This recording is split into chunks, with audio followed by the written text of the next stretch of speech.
¿Qué tal? ¿Cómo están? Bienvenidos al Bote Pronto del día de hoy. Me da mucho gusto, como todos los lunes, saludar a Ibabel Arroyo. Ibabel, ¿cómo estás? Carlos, qué gusto saludarte a ti, a Rafael y a los que nos ven por Milenio TV. Rafael Pérez Gay, ¿cómo te va? Muy buenas noches, saludos a todos. A ver, Rafael, quisiera empezar contigo hoy. Creo que la nota para hoy tiene que ser la marcha de ayer. Es la segunda de su tipo, digamos. Fue grande, fue en muchas ciudades, ninguna como Ciudad de México, aunque yo vi algunos videos de otras ciudades como Monterrey, ¿no? Pero la Ciudad de México, sin duda, el Zócalo, lo que el Zócalo representa, etcétera, etcétera, etcétera. Ah, ¿Qué quiere decir un poco lo que... ¿Por qué no empezamos a pensar qué es eso que vimos ayer, que es la repetición de otro Rafa? Miren, para empezar este bote pronto, yo diría que efectivamente las plazas llenas no ganan elecciones, pero ¿No? sí son en muchos sentidos una señal, un síntoma de los humores públicos. Esto ha sido siempre así en todas las grandes marchas que recordemos, la del Zócalo Rojo, la de Cuauhtémoc Cárdenas con el Frente, las del desafuero, las de contra el desafuero de López Obrador, sí nos decían algo que una franja de la sociedad expresaba. La de ayer, lo que llaman la marea rosa, vuelve a decirnos algo que tiene que ver con un agravio que esta gente que asistió por decisión propia, que eso es lo que yo vi, estuve ahí, al Zócalo, nos transmite. No queremos más agravio y en esta ciudad las posturas y los discursos del presidente Andrés Manuel López Obrador en una franja de esa sociedad de la Ciudad de México, como dices, no son bien recibidas. Por un lado. Por otro lado, me parece que digamos, vamos arriba al estrado. El discurso de Lorenzo Córdoba me pareció pues, un discurso bien organizado, básicamente puesto alrededor y en contra del paquete de las reformas que el presidente ha mandado ya y que tiene que ver con el fin de los órganos autónomos, con la desfiguración del INE, con la intervención en el poder judicial y, en fin, contra, digamos, o a favor del respeto a la Constitución. Si esto lo sumamos, primero que nada, lo que tenemos es una Ciudad de México que creo votará en contra en su momento, si mi observación de ayer es correcta, votará una buena parte de la ciudad en contra de Morena. Esa es la impresión que tengo. Si lo sumamos, no es el tema de esta noche para nosotros, pero si le agregamos el discurso a las afueras del INE de Claudia Sheinbaum, parece ser que sí tenemos un retrato completo de lo que puede ocurrir y ocurrirá en esta ciudad. Este es mi bote pronto, Carlos Ibabel. Eso, arranque. Ibabel. Interesante, creo que tengo poco que añadir a lo que acabas de decir, Rafael. Yo me fijé en tres elementos de esta marcha, un poco como para evaluar el saldo, y efectivamente lo primero que había que ver es que la convocatoria fue exitosa en el sentido de que se veía la gente ahí. Entonces, creo que eso, si bien no te hace ganar una elección directamente, pues tiene su peso. Hay reclamos que son igual de válidos, yo creo que es el caso, si hay 4 personas haciendo ese reclamo o 1 millón, pero tiene su peso. ¿Y dónde tiene su peso? Pues entre los actores políticos. O sea, es un mensaje al gobierno y es un mensaje a los partidos políticos y también es un mensaje a la sociedad. Y el segundo elemento tiene que ver con la sociedad y tiene que ver con el ánimo de la marcha.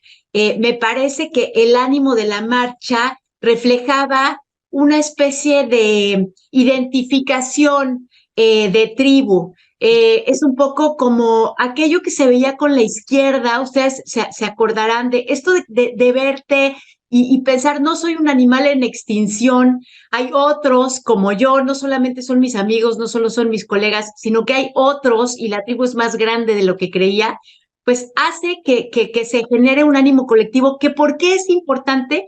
Pues en un contexto en el que una parte de los mexicanos son amputados del concepto pueblo, tiene mucho sentido. O sea, no solamente es como esta necesidad primaria de pertenecer, sino es como una reafirmación de existencia, ¿no? Sí, sí estamos, sí somos, no nos amputen.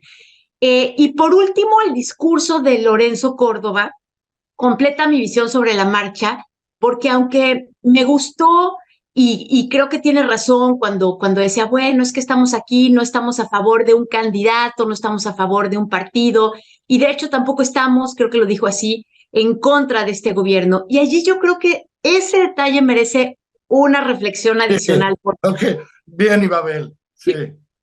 Porque claramente es una marcha de oposición a este gobierno. O sea, el hecho de que no haya un partido que aglutine a esta oposición con claridad no significa que esta no sea un grupo de gente que se opone a este gobierno, a la forma de hacer las cosas de este gobierno. No nada más es el INE, no nada más es el concepto abstracto de democracia, es gente que se siente, como dijiste, Rafael, agraviada, unos por el tema del voto, otros por el INE, otros por la Guardia Nacional, otros por los programas sociales.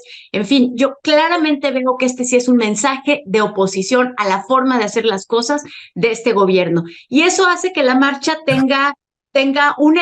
sea un elemento adicional en el tablero para junio. No es que sea un elemento que pueda cambiar las cosas por sí mismo. Pero es diferente el tablero hoy al de hace 3 días.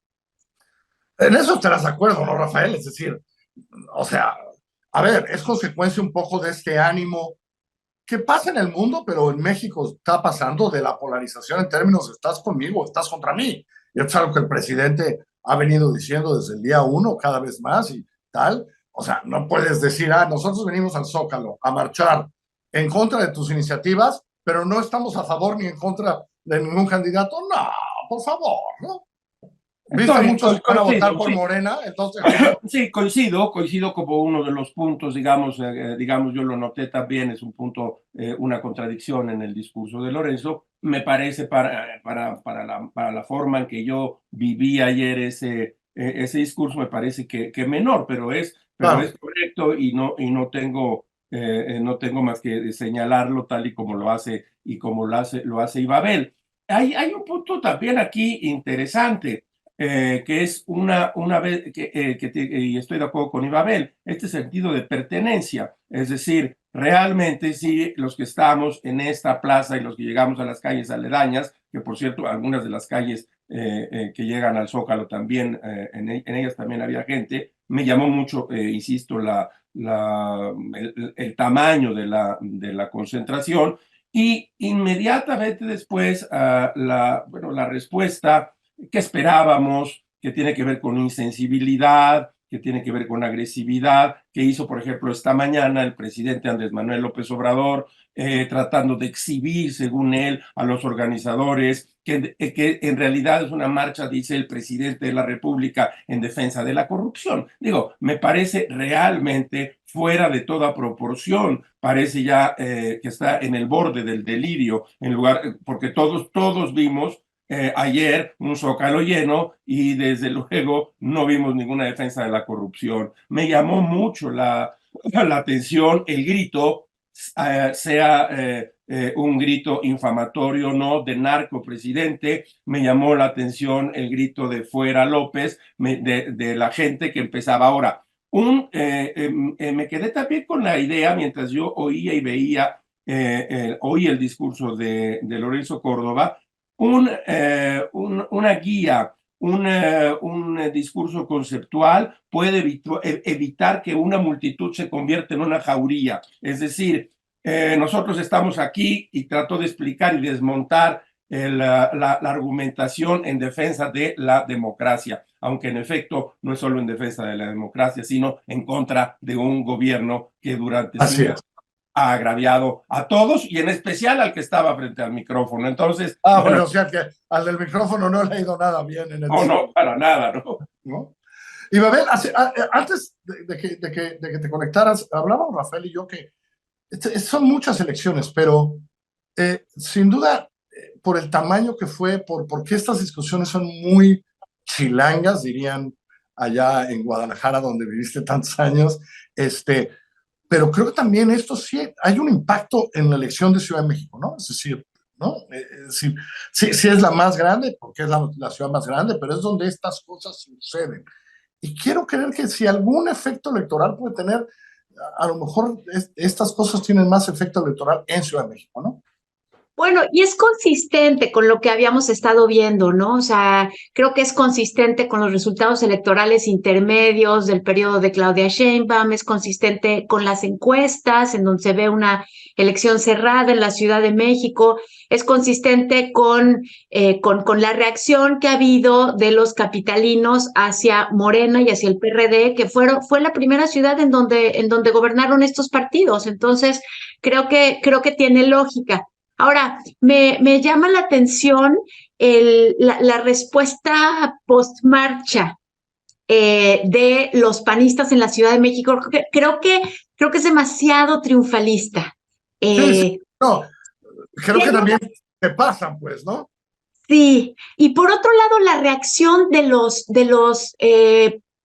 pro gobierno o pro Claudia Sheinbaum o pro López Obrador, también en las redes sociales, que es en donde tengo más acceso a ver estas reacciones como colectivas, me llama mucho la atención porque son de descalificación hacia el tipo de personas que están allí. Es otra vez son ese tipo de mexicanos que en realidad no debemos de tomar en cuenta porque esos mexicanos no valen, no cuentan, no deben ser.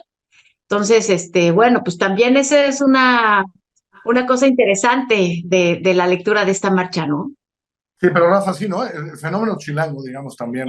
No, es lo que vimos ayer, sí, creo que tenemos que considerarlo como pues como una señal seria de lo que puede ocurrir, porque miren, si hacemos cuentas, estamos a 3 meses y medio por ahí Sí, de es que cierto. la elección, estamos con la elección a la vuelta de la esquina y 3 meses y medio antes se llena el Zócalo en una clara manifestación en contra de este gobierno y en especial del gobierno de Morena. Decías antes, ahora que Babel se conectó, algo que también tenemos que considerar, es mucho tiempo, desde 1997 gobierna esta ciudad exactamente, si no el mismo partido, el mismo grupo político que ha llevado adelante. No hay grupo político ni partido que aguante tantos años. Y en ese borde se va a mover la señora Clara Brugada. Ese es el reto de Clara Brugada, ¿eh? Sin duda es el reto de Clara Brugada y tal vez la oportunidad de Santiago Taboada, ya veremos, ¿no? Pero por ahí va la cosa. Y Babel, te mando un abrazo, Rafa, un abrazo a nosotros, nos vemos el Muy próximo buenas lunes. noches. Gracias a todos ustedes.